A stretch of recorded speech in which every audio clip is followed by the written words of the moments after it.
Hi everyone, welcome back to my channel. Today I just thought I'd do a video on my experiences with gallstones, what's happening, what I'm having done, what's happened in the past, and just thought I'd give you all an update. I haven't done a video on this before. I have put a couple of blog posts up about this and did put one up yesterday about an update on what's going on with me, but this is where we're at. So, I would say in the end of February, beginning of March, I can't totally remember, I ended up being in hospital for a couple of nights. I went to A&E on a Thursday night with pain. It's usually, I'll show you, my body is usually here. I had pain in that region. Have had that for a long time, and I have had two of those cameras down my throat. It always sort of disappears in pregnancy, and then after a few months of the baby's being born, the pain comes back. And it seemed to have been when I was eating. It felt like something was clogged there, and I had to make myself sick to stop the pain. Well, this day I got the pain, made myself sick, but then I also got a pain in my shoulder.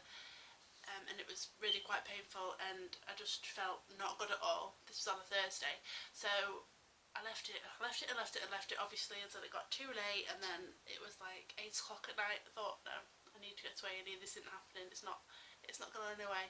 I rang 111 first to get some advice, and they told me to pop up to A&E and get seen. So I went up to A&E.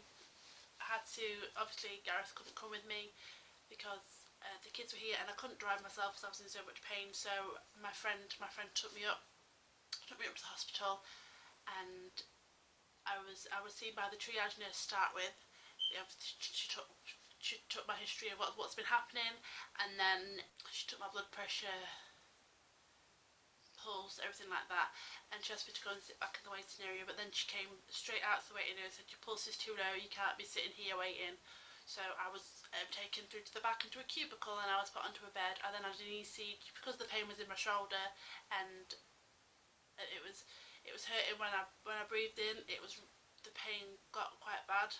The pain was in my shoulder and going into, it felt like just all around this sort of area, and it really hurt when I breathed in, not so much when I breathed out. So I had an ECG done, I had blood taken, all sorts of different things. Later on in the night time I had a blood taken from here, which was to check my blood oxygen levels, and that was the most painful blood test I've ever had because it had to go into a main artery. That's where they usually do it. Ouch. That's, if you've ever had that done, you'll know how painful that one is compared to, I'm not usually bothered by blood tests or anything, but this one, super painful, was not nice at all, and I'm hoping I never have to have that done again, ever. So they took that, my blood oxygen levels were fine, my ECG was fine, but my I had an amylase test, which is to check, I believe, your sort of infection levels and stuff, and they were really high, so they knew that I had an infection somewhere. And so from the symptoms that I was telling them, and from what my levels were, they decided that I had pancreatitis, and that I would have to be admitted to hospital. And I also went for an x-ray as well. So all these things decided that I had pancreatitis and I have to be admitted. So I was admitted to the general surgical ward on the Thursday night, and I was there Friday, Saturday, Sunday. So on the Friday, and the pain wasn't so bad. It had subsided a little bit, but I was on nil by mouth, so I hadn't had anything to eat, so I think that helped to take the pain away. I was having 2 lots of antibiotics to try and get rid of the infection by IV, and fluids as well. I kept having blood tests done to see if my infection levels were going down. They were, but not enough, so the infection was still quite bad. I didn't realise things were quite as bad as they were. I can't remember the days when things happened, it just sort of all slipped into one, but I'm pretty sure on the Saturday was the day I went for an ultrasound. Nothing really happened on the Friday. So on the Saturday, I believe, I went for an ultrasound. It was either the Friday or the Saturday anyway. An ultrasound which showed that I had gallstones, which was annoying because I thought, oh, I might not be able to go home now or whatever, and I know I shouldn't be thinking like that because I've got to get myself well to be able to look after everybody else in the house. But yeah, so I went that showed gallstones, which is good in a way because I knew what the pain was and why it was happening, and then it could be sorted. So I was told that I had gallstones. On the Sunday I was told that I would need an MRI, but there wasn't a time for that, so I was just waiting and waiting and waiting. Wasn't allowed, because after I'd had my ultrasound I was then allowed to eat, but only now they knew what it was. I was only allowed to eat low fat diet, so I had the soup and things that was on the menu. But on the where I was waiting, because I was having an MRI, I couldn't have anything to eat before the MRI, and they didn't know when it was going to be, so I didn't have anything to eat that day until the evening. By sort of tea time, I was like, can I go home, please? I just want to go home. I obviously had 3 children. Oliver was only teeny tiny, just been born. He was only 4 weeks old, 4 or 5 weeks old. So I just wanted to go home. So they said I can go on leave, come back Monday morning, and then I could be discharged Monday morning once I've been seen by the doctor. So I did that. Got to spend the night at home, my own bed, which was really, really nice. And then I had to go back Monday morning for sort of 7 o'clock for a doctor's rounds. So I went back on the Monday morning, expecting to be discharged straight away. And the doctor's like, no, we need to do your bloods again, and you need to go for your MRI. So I was like, great, I'm not going home then again, am I? Straight away. So a few hours later, one of the doctors came to do my blood test to just check if my infection levels had gone down. Then a few hours, I just sat there. I didn't take any more stuff with me. I was just dressed. I didn't take anything with me except for my phone. So I just sat on the chair. Didn't even want to get in bed because I felt absolutely fine. I just wanted to go home. Just wanted to be properly discharged and go home. I was on omeprazole. When I was on the IV, I was on IV omeprazole as well. They put me up to 40 milligrams instead of 20, which I've been on for a while. So I was given once I could eat, and I was still on the antibiotics, but I was taking them orally. I was taking everything orally by the Monday, so I was taking my cannula out, so I was given the 2 lots of antibiotics orally and my omeprazole orally, but didn't need any painkillers.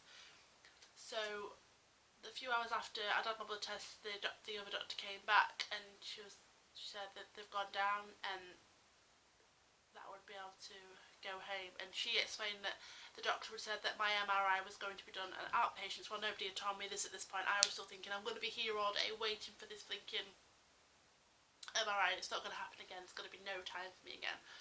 So that was a good news to me, that I would be able to go home. So I went home on the Monday, and then I was just to wait. I had to go. Once I finished the antibiotics, I had to go to the doctor for a blood test, so I had that done. I never heard anything back, so I assumed that everything was over. I had a week's course of the antibiotics, and as soon as I finished the antibiotics, I got a pain. I'll show you again. I had a pain right here, and it's quite painful. Again, it was hurting more when I breathed in and out. So I put up with this for a couple of days, and then I thought I better ring the doctors and just see. And he asked me to come in because he was concerned that it was cholecystitis. But I went in, I did all the tests for that, and it wasn't that. But he said it could come to that. The pain that I've got is that's where your gallbladder is, and it could be inflamed or whatever. So we had to go on again a low fat diet, hardly eat anything, and just watch out for anything, my temperature and stuff going up. Or getting into more pain. I was to go straight to A&E if it got any worse. Well, it didn't, and everything else settled down. And then I was waiting. My MRI, I would say at the beginning of April. I really can't remember the dates. It seems so long ago now. I had my MRI scan done, and then I was told that I would get the results at a consultant appointment. Well, I had my consultant appointment 2 weeks ago. Well, it's 3 weeks ago tomorrow actually. And the doctor said, on your MRI scan, it showed that there is a stone stuck in my bile duct, and this would have to be removed by an ERCP.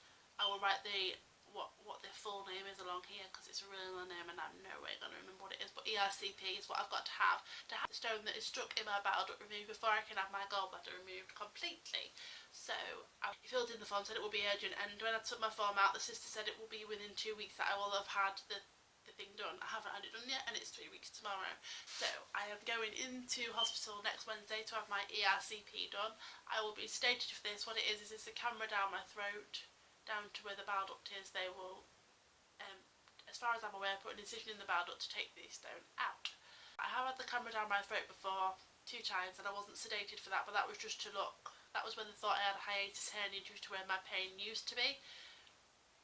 So I've had that cone before and I wasn't sedated, so I'm used to what that cone was like, and it is not nice at all because you have to swallow it, so you're gagging and it's horrible. On top of that, you have a banana spray. I don't like bananas, so that's nice. But this time I will be sedated. I've never had anything like that before, so I don't know what it's going to be like. I'm going to be by myself because Gareth's got to take the kids to school in a lolly. So I'm going to be there by myself because there's no one to come with me. And all the side effects and things that could happen, and I probably shouldn't do that. I probably should. Well, I've read I got a leaflet through and I've read that, and things can happen. I know that, and just hopefully everything will be okay. I've got to be there for 8 o'clock in the morning. I think it'll be done sometime in the morning. Then I've got to stay in hospital overnight just so they can keep an eye on everything to make sure nothing does happen. Then hopefully I will get home. So that's where we are at the moment. I will do another update once I've had my ERCP done on Wednesday, and I'll let you know how it went and how I'm feeling and everything.